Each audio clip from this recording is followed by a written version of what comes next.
Alright, so what I've shown you is the basics. Now I'm going to show you some of the more advanced stuff so that you don't have to pay the same as what everyone else pays for traffic.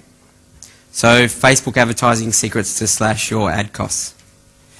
So we spoke a little bit about this one, free offers rather than... Oh, sorry, we've got a question? You right there?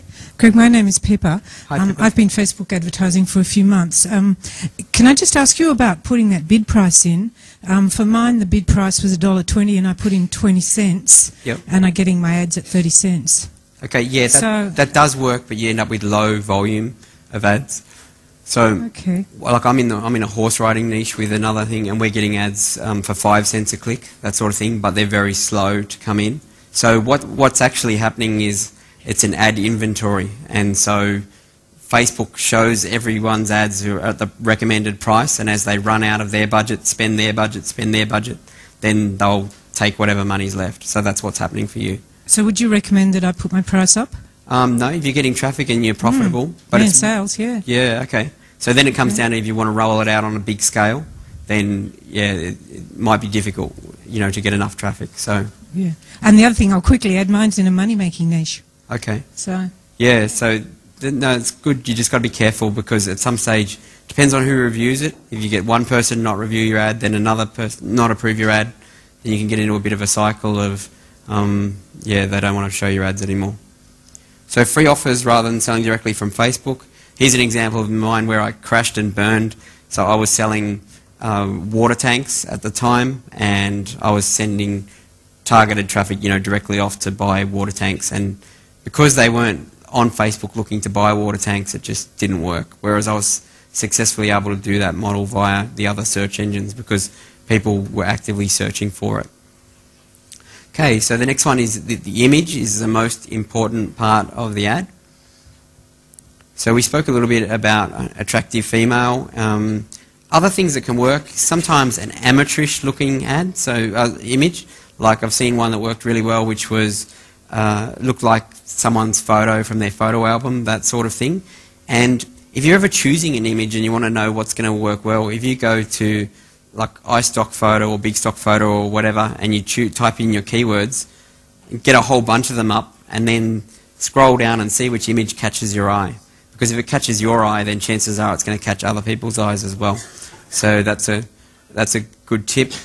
And like here's just a screenshot of an average day in Facebook, and you can see that a lot of people are onto this with the you know, attractive female, because all three of those ads have that.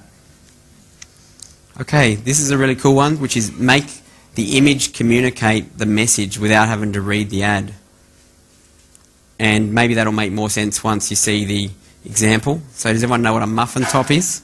Where you got, it's common in Western society, a little bit of excess blubber or whatever we call it, hanging out over the yeah, we have to be eating the right chocolate.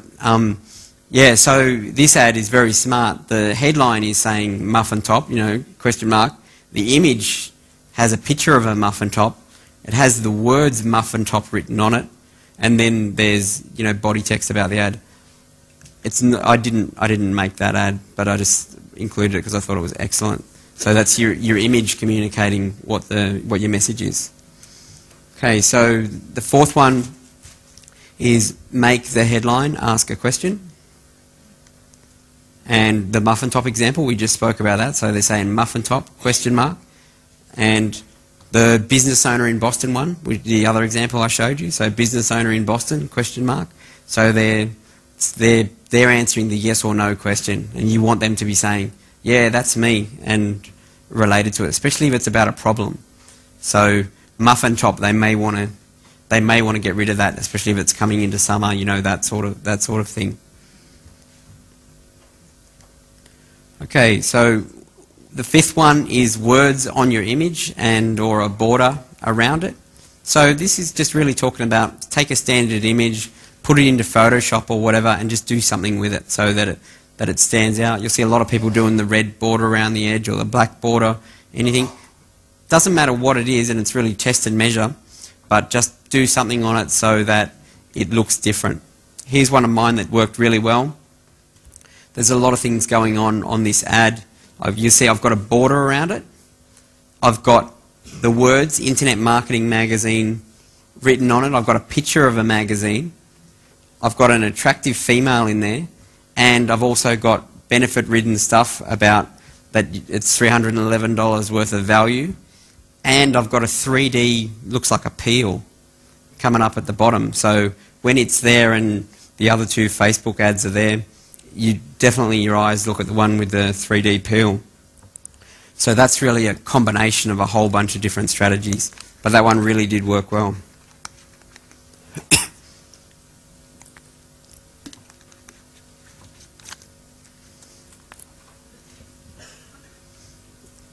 So you notice I sell a lot of stuff online, but always with the free offer, with get them in there. Okay, number 6, different ads and landing pages for different targeted groups. One of my big learnings as a marketer over time was I used to just set up like one landing page. Okay, I've got my landing page, that's where I'm going to send my traffic. But like the clients that we make, you know, hundreds of thousands of dollars worth of difference in their business is very targeted. So if someone's searching for, and I was giving Daryl an example of this before when we were talking about it, I've got a customer who's a plumber, and if someone's searching for an emergency plumber, in Google this would be, they'd search for emergency plumber, the ad would be about emergency plumber, and we'd take them through to an emergency plumber page on the website that has a call to action about call us or leave your details. And I know this is a bit off on a tangent, but there's a reason for it.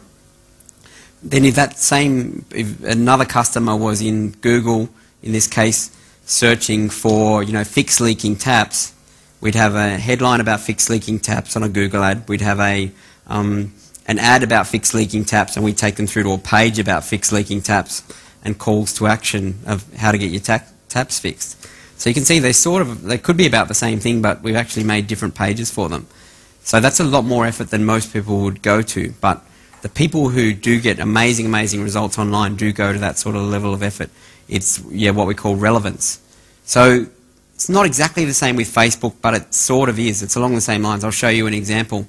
So here's a Facebook ad we ran for property investors in WA, and it's basically, you know, come along and get your free report and that sort of thing.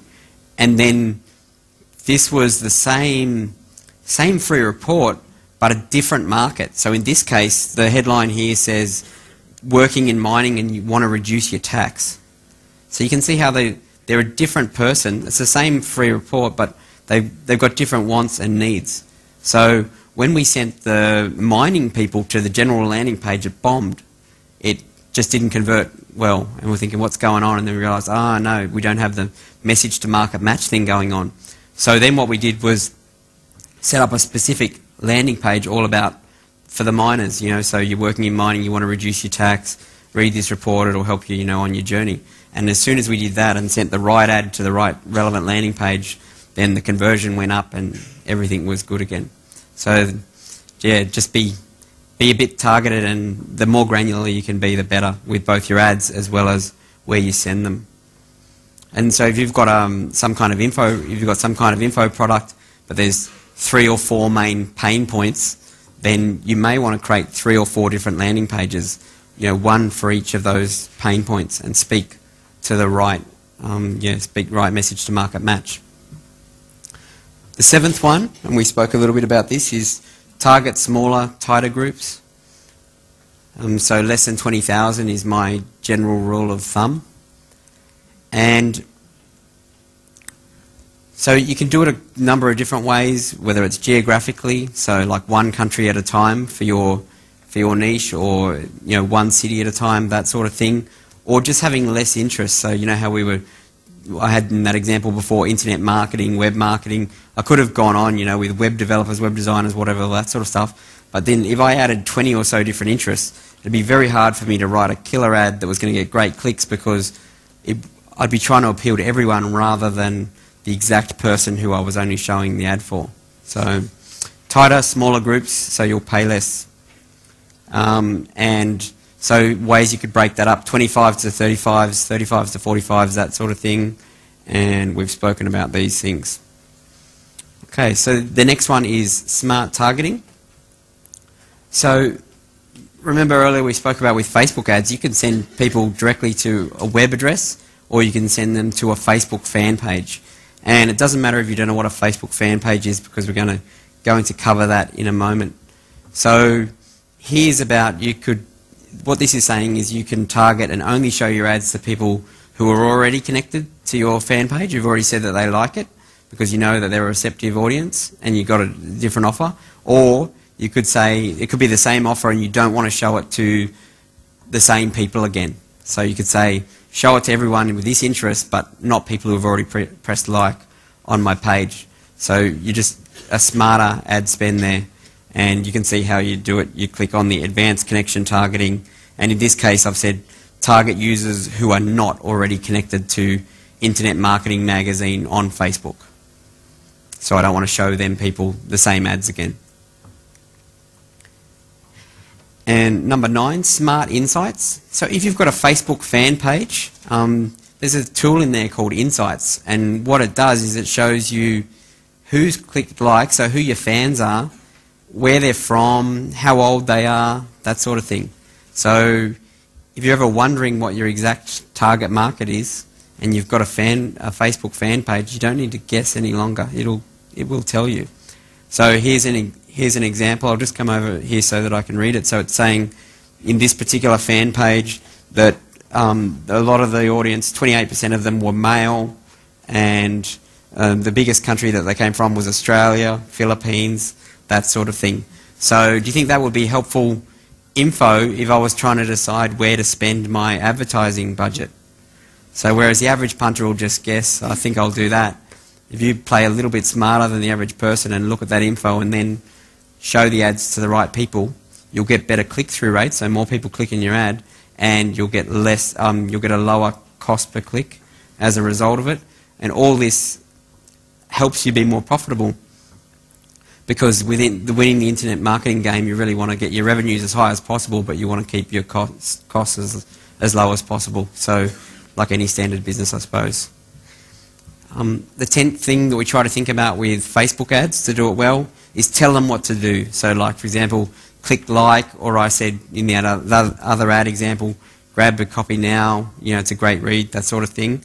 So here I've said in this one, click like if you like internet marketing and want a free copy of Internet Marketing Magazine. And I said, how many readers we had at the time, and that was just as a social proof. Okay, this next one is a massive one. So this is how you save 40% on the cost of your clicks straight away, is by sending to a Facebook fan page from your ad rather than off to the internet like what I did in that example. So in theory it sounds great, send them to your Facebook fan page because you're saving 40%. But with any internet business, you really need to know, and with any web page that you design, whether it's on Facebook or whether it's on the web, you really need to know what is the primary course of action that I want someone to take on this web page. So that's a write it down actually, if you can do that. Every web page you design, think of what is the primary course of action that I want people to make on this page. And then, so look, when you go back to your machine at home or whatever, look at your website and think, okay, I wanted them to opt in, or I wanted them to do whatever. Is it actually designed in such a way that that's really obvious and easy for them to do? And sometimes you'll see that, oh, well, actually, no, they've got to go from there and they've got to click over to this other page to do that. So it's only a little tweak, but every time you make someone click an extra click, you lose about 50% of them. So you want to make it as easy as possible. Where I'm going with that is it's cheaper for me to send traffic to Facebook fan pages, but I don't often do it. Although I know a heap of people who do, because they're trying to build likes. Whereas for me, I'm definitely more focused on building an email list than I am a Facebook likes following, because I can do more. I can do more with it because I've got an autoresponder and I can set up something so that it automatically creates relationship and builds rapport and educates them over like a 45-day sequence or whatever. Where it's harder to do that with Facebook. So there's no right or wrong answer with this one as to send them to a Facebook fan page or to send them off to the web. So just really think about your business and what's right for you. And the 12th one I've got here is to target countries that other advertisers are not thinking of. And I gave the example before of the horse niche that we're doing some stuff in, and Afghanistan was one, actually, because there's a lot of soldiers and that there at the moment, and they're all on Facebook every time that they're not on active duty. And we pay about 5 cents a click for traffic in Afghanistan. So, yeah, it's a bit outside the square. One of my clients put me onto that, actually, but it really does work. So, because most people just target the main 5 or 6, English-speaking countries. And so if you can get a little bit creative, because even with countries that don't speak English as a primarily, Facebook is so granular that you can set it up so that you can show your ads in France, but to only people who are speaking English. Does that make sense? Whereas 9 out of 10 marketers would say, I can't show my ads in France because they speak French. So you always want to be, one step ahead of the curve if you can. This is something else to think about, because Facebook is a social environment, so it goes 2 ways. You get lower clicks by a lower cost per click by having people click on your ad more often, but the other side of the equation is if people don't like your ad, they can click on the X that's in the top right and say, nah, it's rubbish. And if you get too many of those it's rubbish, type things against you, then Facebook looks at it and says, people don't like this ad, so let's jack up the cost of it so that they don't want to run it anymore, that sort of thing. So, because if someone clicks that X in the top right of the ad, this is what it does. It says, sponsored, you have removed this ad, why? Why didn't you like it? Was it uninteresting, misleading, offensive, repetitive, other? So Facebook's getting feedback about you as an advertiser. So you really got to think about the way you behave. And with these ads, they're not, the way to do it well is don't try to be selly. So if you've got an info product, don't necessarily try and sell it from here, just try and give something away that's related to it. So especially if you have, how this can really work is if you've got multiple products in a particular niche, then start building the list about that niche and then offering them, all those products. That's how it can really work. If you've only got one product in a particular niche and you don't have any kind of free offering, then this may not work for you at the moment, but you might just need to think, okay, well, how can I get some kind of free report or free video series or whatever, and start building a list in that area to market to them again. All right.